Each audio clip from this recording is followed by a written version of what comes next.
I think this time of year, there's also definitely a natural yearning to want to be better, to want to improve things. We're more open. We've just been through Rosh Hashanah, and we are more open to growth and to opportunity. And also maybe to look at things a bit deeper than we normally would. So sometimes we, going through a certain struggle in our relationship, either with our spouse or it could be with any relationship. And we sometimes just get very caught up in the details and how to deal with it. And but this time of year, we could go even deeper and try really see the underlying, what's going on inside of us. I don't know if any of you heard Rabbi Tet. There was this big summit, and he spoke about. He said an amazing thing. He said there's 3 types of relationships, which is what I always actually tell people. I didn't realize he actually said in the name of the Maharal, but there's the relationship between me and myself. There's the relationship between me and Hashem, and then there's a relationship between me and others. And what was amazing is that he said the relationship between me and myself is the most primal. Not necessarily the most important, but he said without that, we cannot have a relationship. There's no one home to have a relationship with. So the work is really about how we relate to ourselves. What that means is a whole discussion. Like, what does it mean, my relationship with myself? But, just on a basic level, it's the inner talk, what we're telling ourselves and our beliefs and what we believe about ourselves and our midot work. That's where it's all going to start. An amazing thing he also said was that, when we think of Teshuva, we think about, when we think of a video, we think about our deeds. I've done this wrong, I spoke Lashon Hara, and but he said there's another type of Teshuva, which is a more global Teshuva, which is more about who I am. So, it sounds a little bit broad, like what does that mean? But it's saying more about like, what am I becoming through these actions? It's not, the way he describes it was that you could be a very moral person, doing everything right. He says, let's say, you like never get angry with anyone, but underneath you could be like slithering with anger, or you could be full of jealousy and hatred underneath, and actually a very controlled person. So it looks like you're doing everything right, and you are doing everything right. And they said it's even amazing that they have so much self-control, but at the end of the day, do you want to be that type of person that's having these underlying feelings? So it's interesting because it means we're trying to change ourselves from within. It's not just about the deeds. It's more about saying, 100 years ago, if you said to someone, well, what's the reason this mother shouted at her child, for example, they would turn to you and say, well, don't be ridiculous. Like, who cares what the reason is? It's not right. Or it's, or like you look at a child's behavior and they say, well, what's the underlying reason why they're behaving like this? They would look at you and say, don't look for excuses. But I think in this generation, we actually have the luxury of saying, like, what is the underlying reason? Because when you get to the root, whether it's a trauma or an inner belief that we have, or something that was, taught to us when we, but when you do get to that root, there is a very powerful shift that can happen that can't happen just by looking at the outside. So I thought it was amazing how Rabbi Tat actually said it so clearly, that that's the type of teshuva that's really healing us from the inside. So it's actually, it's taking, let's say, this incident, let's say you have a fight with your husband, and instead of just saying like, oh, so sorry, Hashem, I said this and I shouldn't have said this, and why is it? It's actually allowing yourselves to go deeper and say, like, what happened there? Like, what was going on in my mind that made me react that way? And, when I say it's a luxury these days, because in the past generations, we were just focusing on survival. And, a lot of survival was self-discipline and, how to behave to be a decent person. But now we actually can ask ourselves and be like, what's going on deeper? And it could be a scary process sometimes, because we often don't want to go there. But when we do, and if we can really understand the source of why we behave in certain ways, it can be very, very powerful, much more powerful than just trying to control our behaviors. Does that make sense? Yeah. Yeah. Okay. And he said at the end of the day, all mitzvahs are not there to just do the deed. If you go and visit the sick person, it's obviously has to be an inner feeling with it. The mitzvahs are there to change us, to change our essence. They're not just there to be performed by rote, tick it off your list. I visited a sick person today, I davened. If it's not transforming us, then it's, it's still valuable on its own, but it's obviously not nearly as valuable. It has to actually be changing us as people. It is very helpful sometimes looking at just the deeds, because that gives us a lens into, if you look at the fact that I lost my temper, or that I cheated someone or something, then it gives us it's a good way, it's a good place to start. If you say, like, where am I going to start? I'm going to start, like, looking within, and you can definitely spend time just meditating and looking within. But if an easy way to start is starting from the outside, seeing, what my behavior is, and then think a bit deeper, like, what is it that's causing that behavior? So if we look at these 3 areas, okay, when it comes to relationship with self, I really believe that the most important thing is to find time for yourself, to just be on your own, which I think also people either find actually scary. They don't know how to just sit in silence on their own. I think a way to do this is to start by talking to Hashem, because then, even though it's more about me and Hashem, it's also bringing awareness of what's going on in my thoughts, and just talking to him, or journaling.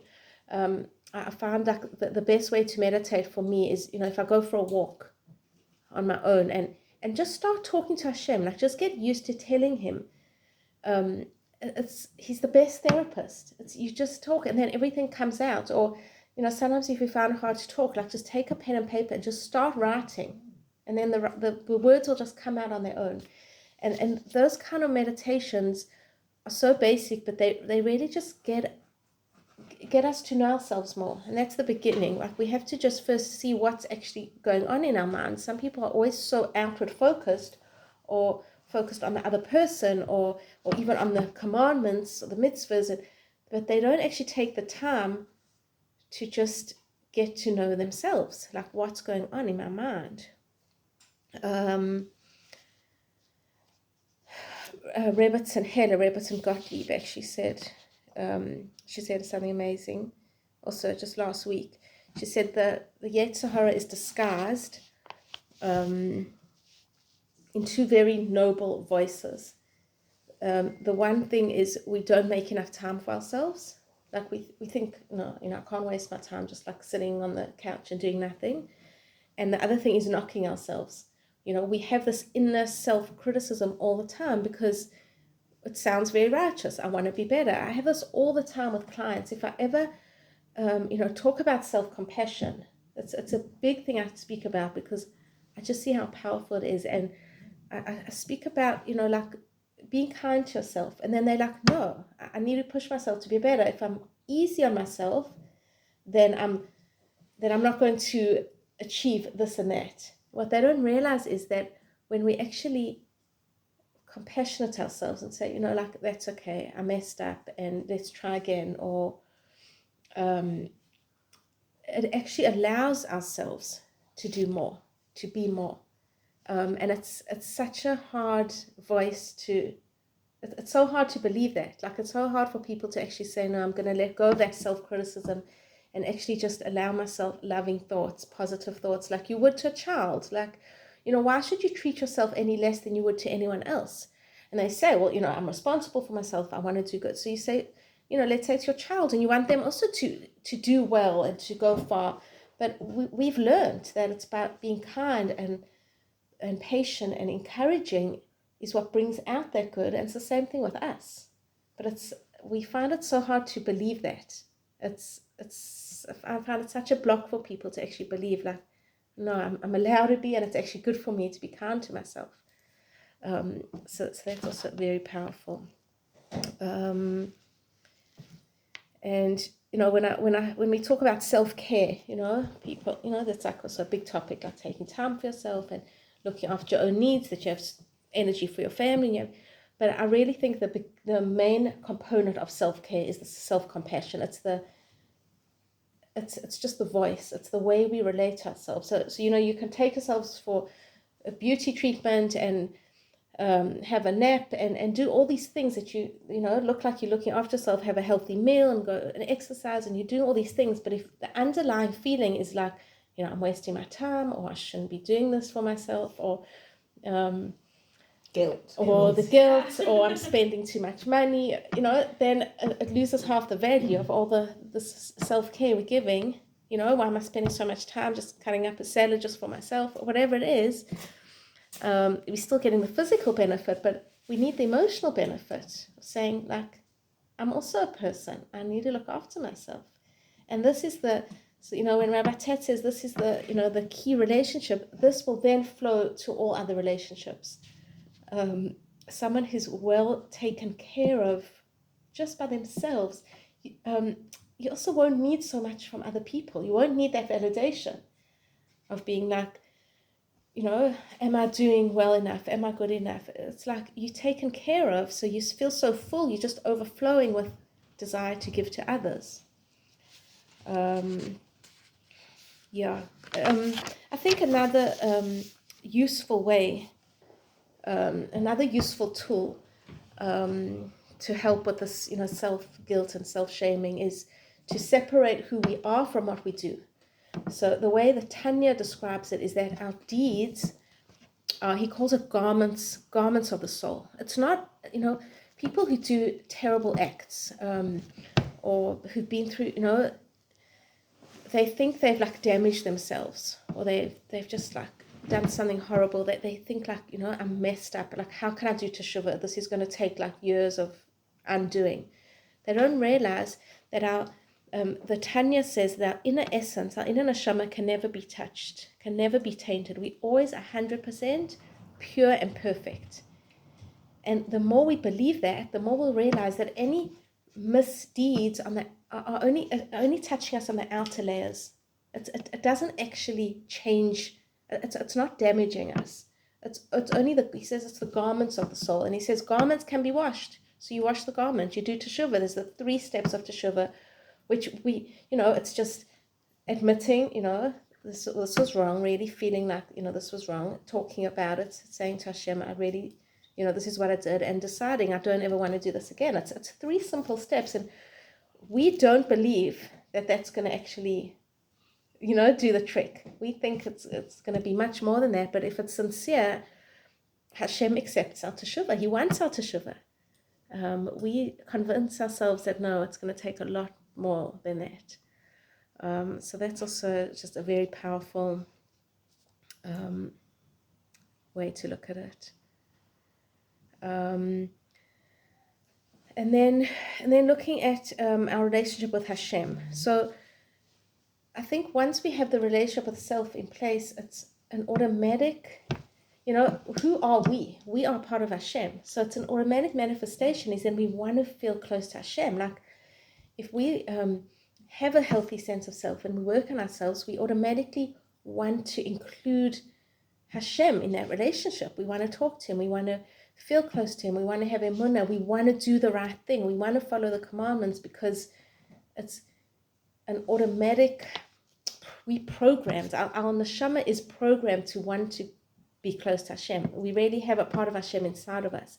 And really that's why all relationships are completely interconnected, because every person has a piece of Hashem inside of us. So if we really in tune with that compassionate voice and that the fact that Hashem loves us and Hashem loves every person, we'll automatically feel close to other people, we'll automatically feel close to him.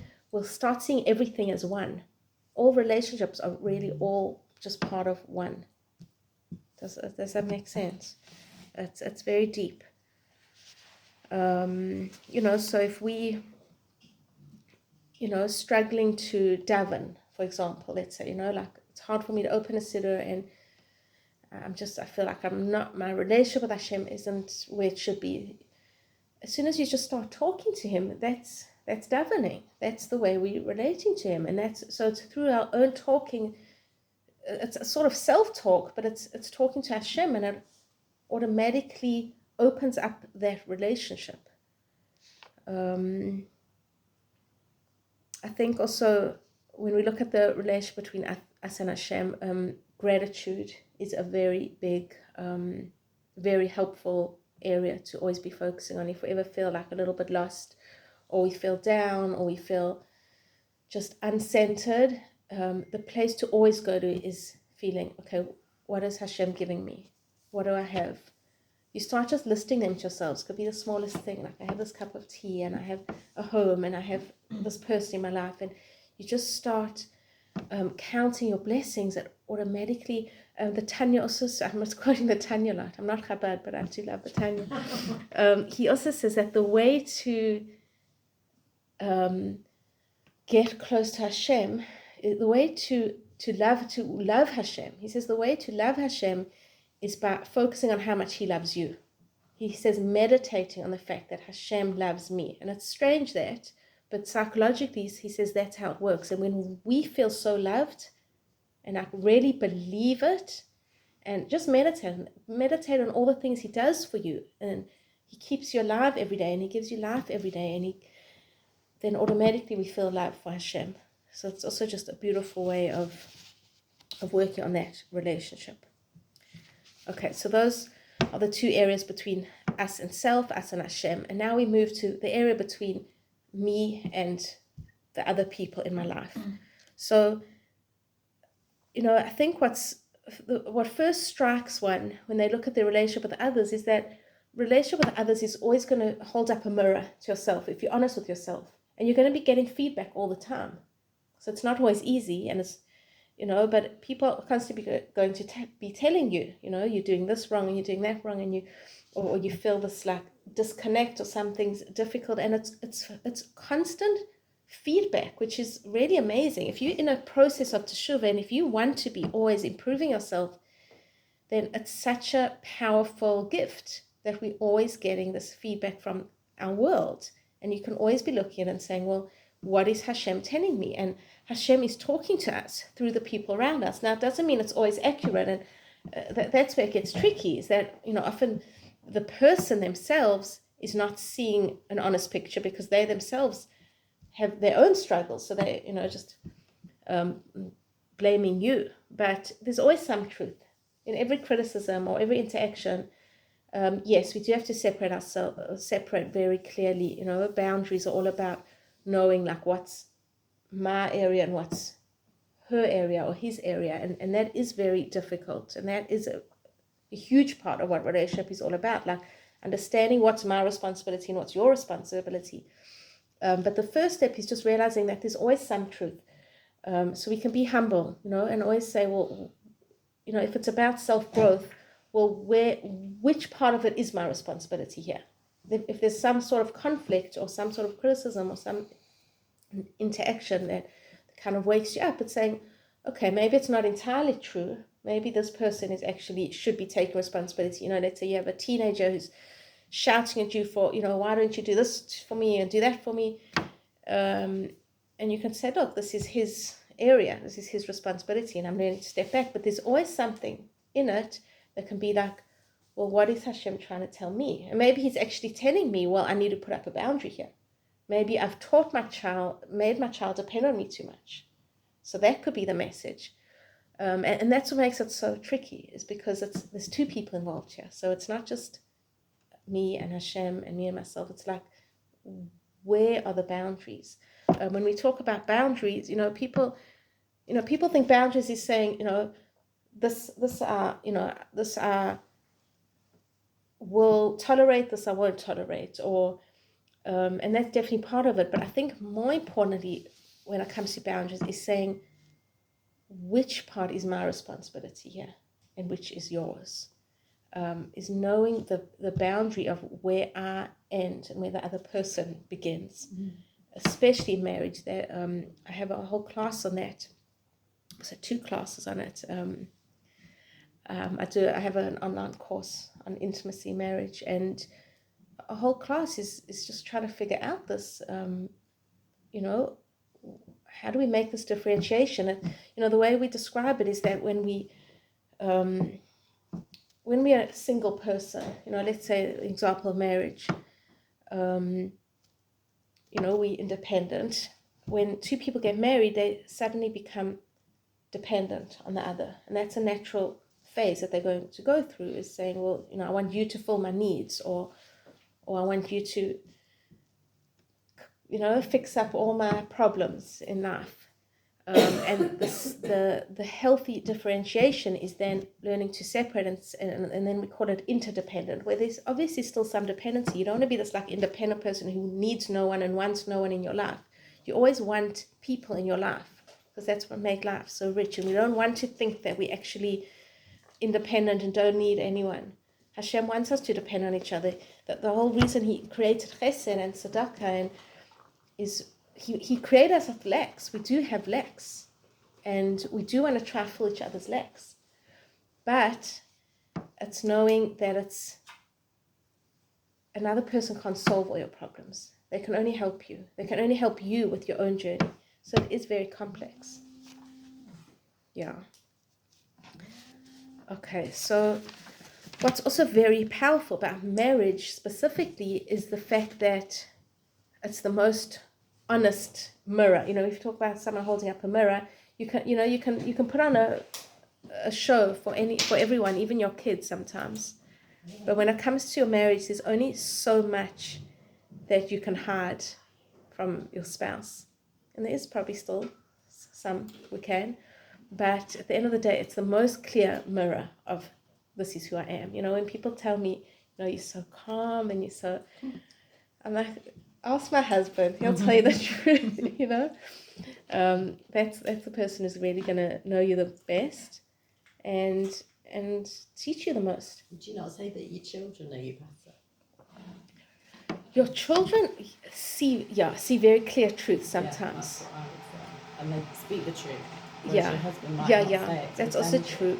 But I do feel like there's a part of our lives, maybe it's as much, I don't know, but maybe there's a part of ourselves that we can sort of hide from our kids more, especially when they're younger. Maybe when they're younger more. But yeah, definitely, and that's also such a gift. They're going to tell exactly. Yeah, and then sometimes we actually have to say, no, that's not true. They start making us feel like it's all our fault, and then it's like, well, maybe some of it's true, but actually, no, I'm not as bad as you. As you share with your kids, what you share with your husband, so it's a very different relationship. Right. Yeah. But again, it all starts with self. I just had someone telling me she has a very difficult marriage, and we all have our challenges. But she said to me, I don't even know who I am. And she said, I don't have an identity, or I don't have a sense of self, something. And then it just struck me, like, obviously you're not going to be able to have a healthy relationship if you don't even know who you are, because there's no one there to have a relationship with. So that, it was just amazing how she realized after talking, like, that was the root. How long had that person been married? I was just about to ask that. So I discussed the 3 areas, of relationships, and now let's go a little bit deeper into the intimate side of marriage, okay? So what's very interesting is that when we speak about a couple, it says, it often talks about the Shekhinah. It says Hashem is very much part of their relationship. It says that when there's peace between a man and a woman, the Shekhinah is there. So besides for, all the benefits of what we can learn through relationships, when it's the marriage relationship, it's actually the most direct. You actually directly bringing the Shekhinah into the home. And it's hard for us to really understand that. I think especially when it comes to intimacy, we think like, we see it as so physical. But we have to realize that it's something much deeper going on, and it's actually a spiritual reality. It's a spiritual experience, and it's a spiritual phenomenon that's going on there. And we have to realize that, and we have to learn about it and believe in the Kedusha. Like, what does Kedusha mean? So, you look at, other religions, you look at Christianity, and they believe that Kedusha means separating ourselves. And that is what the word Kedusha means. It means separation. So it's very confusing to us because we think, well, I have to separate from the mundane, from physical pleasures, and I have to focus on spiritual. But when we make Kiddush and Shabbos, what we're doing is we're actually taking the physical. That's what Jews do. We take the physical and we lift it up and we convert it into something spiritual. And it doesn't always feel that way. We could be sitting at a Shabbos meal. Sometimes it could feel like a very spiritual experience, but sometimes not. Sometimes it just feels like we're eating good food and it feels good. But we have to believe in the power of what it means to take the physical and transform it into something high. And especially when it comes to intimacy, is that, we have to believe that it is something spiritual. And we're allowed to enjoy pleasure. Often women have the sense of guilt and, like it's not as holy to enjoy it, like to do the minimum. But Hashem actually wants us to enjoy pleasure. There was an amazing way Rebbetzin Heller put it she said, she described what it means to do Teshuva and how it means lifting up the physical. So basically, when we want to come close, it says in the Torah, coming close to something, the way we can become close to someone is by becoming similar to them. Rabbi Tat speaks about this also. It's like being close to Hashem is actually becoming godlike, like trying to imitate Hashem and be similar to Hashem is actually what will bring us close to Him. And Hashem is the ultimate giver. Like that is what we want to. That's what we want to aim for, is to be giving, not to be consuming, not to be taking the physical on its basic level. But she says the way it works is, we think, if we separate from the physical and just hold back, then we're being godlike. But she said actually it's becoming more inclusive, like taking that pleasure and sharing the pleasure. So it's like, instead of just, having that ice cream on your own and consuming it, it's saying, let's share this experience with someone and have it with your child and enjoy that. Or the way we transform physical pleasure is or by giving to someone else, but it's not by saying this pleasure isn't important. It's by saying it's something broader. And I think as women, we understand that, especially when it comes to intimacy, because we are not going to get pleasure if it's purely physical. We need that emotional element, and so do men. Men do too. We're not saying that men are happy, complete with the physical either, but we are more sensitive to understanding that it has to be an emotional experience. And that is what makes women more godlike, really. That's why we don't need as many commandments as men, and we don't need a bris milah, because we do have this quality of understanding how there is meaning and there's depth in everything we do. And I think if that becomes our focus, is saying, I'm using this physical pleasure, and whether it's through marital intimacy or whether it's through food or through spending money or through going to beautiful places, I'm using this to enrich my relationship, and it could be even just enriching my relationship with Hashem. I'm going to take this thing and make a blessing on it and thank Hashem and feel close to Him. It infuses Kedusha into everything we're doing, because we're seeing it as something deeper and broader and not purely physical. So that's just on that level. Are there any questions about that? There's actually this amazing show about Noach Weinberger. I actually created a meditation on it. Remind me, I could send it to you, where he goes through the 5 levels of pleasure. And I actually heard another show which equated them to the 5 levels of the soul. It was amazing. So I made a meditation on it, because I don't remember it now offhand, but he was basically saying that when we learn to appreciate the simple things. So you start off with basic pleasure, then you work your way up to high pleasure, because Hashem wants us to enjoy pleasure, but the physical is just touching the surface. That's not going to fill us. We want to train ourselves to become a giver and to realize that that's what is much more enjoyable, or spiritual, all the levels of spiritual pleasure is what the real goal is. But it starts off with actually allowing ourselves to just be happy and enjoy life. Because if you don't have the concept of enjoyment, then you'll say, well, why do I even need to experience spiritual pleasure? Like, what for? So that's also very interesting.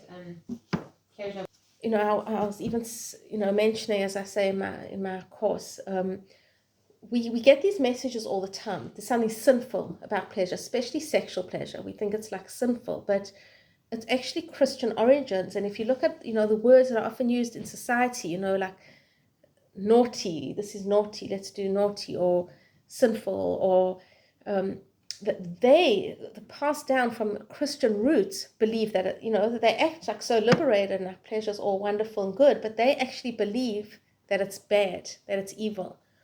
Whereas as Jews, we have to retrain our minds. We're so influenced. And the truth is, there's also so much association with evil, because sexuality in the wrong context, yes, can be obviously very harmful. So we have all these associations, especially because there's so much exposure today. So we associate everything with bad. But if we learn to understand, it's about putting it in its right place, with its right boundaries, in a marriage, in a healthy way, in the way Hashem wants it, then there's nothing inherently bad. Like, why would there be something inherently bad about our bodies? Hashem created them. If you just think about it, it's like Hashem created them. They're holy. In fact, I heard a beautiful explanation. It says that, I wish I had the actual pasuk. It says somewhere that you shouldn't look at when it's speaking about the Mishkan, you had to cover the Aron Kodesh. I have to try and find this quote. And it said because it's so holy, and it actually compares it to a woman's body. It says the reason women have to cover themselves are because we are so holy. The Shekhinah is actually embodied within us. It's not because it's shameful and we're bad and we're hiding and it's sinful. It's because it's so holy and so much light coming off it that we actually need to cover it, which is a beautiful approach, especially to teach our kids, it's our not girls. We learn they're growing up. As you've heard me say in the course, is that it is complicated. Since Adam and Chava's sin, it said Adam and Chava felt shame. So to understand also that it's always going to be a sensitive area. I have a class that I'm going to be sending out soon about how to educate children about sexual topics. And the one of the things we say is that it's okay to be uncomfortable with it. In these pre-Geula days, we're not living in the reality of truth, and there is a lot of confusion, and it's very hidden. So it is normal to obviously feel uncomfortable and to feel there is an element of shame, of being embarrassed, but that's what we're grappling with, and that's what we're trying to uncover, and that's what we're trying to dissect, is to actually understand what are the confusing elements and why are they confusing, and it is designed that way. So, don't feel shamed about feeling ashamed. Don't, as I said, tell people self-compassion also. Don't be so hard on yourself that you're being so hard on yourself. Like, this is what we're grappling with, and it's okay. It's okay. It's part of the challenge of nowadays. And just also another message to give ourselves is that relationships are not going to be easy and simple, and they are messy. They're by definition messy, especially in this day and age. And it's okay. Like, give yourself validation if things are just not falling into place or don't seem to make sense, or we have to see it as a process. So whether it's raising our children or whether it's in our marriages, we can't be hard on ourselves and keep second guessing, like, where am I going wrong? Because we all in this process, and it's complicated and it's challenging, and we just have to give ourselves that validation that we are in a constant process. As long as we're trying to grow, as long as we're trying to learn, as long as we're trying to improve and come to deeper understandings, that's what it's all about. That's the journey that Hashem is giving us. And that's where so much of that self-compassion has to come in. Like, it's okay that I'm in this process right now. Like, don't be so hard on yourself. Like, things just look so bad sometimes. So I give you this bracha, all of you, that you should see the blessings in your lives and in your relationships and in everything.